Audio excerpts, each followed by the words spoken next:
melalui hasil asesmen awal, yaitu setelah membaca saya sajikan berita tentang anak yang membantu orang tua berjualan ikan sebelum berangkat ke sekolah. Itu dari 29 peserta didik kelas 11-6, itu awalnya 76% itu menghakimi.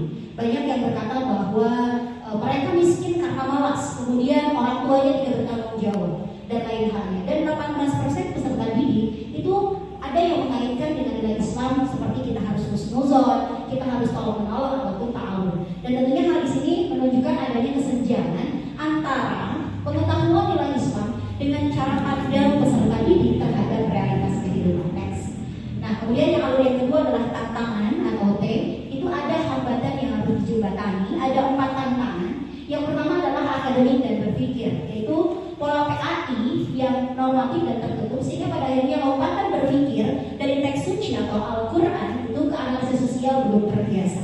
Yang kedua tantangannya adalah karakter dan kolaborasi, di mana kita menggeser sikap dari menghakimi ke memahami. Jadi adalah inti dari husnuzon, dan ini butuh proses yang sabar dan terstruktur. Kemudian komunikasi. Di dalam komunikasi di sini siswa sekedar menempelkan kutipan ayat tanpa integrasi bermakna sebagai kerangka berpikir. Dan tantangan yang keempat adalah persepsi mata pelajaran.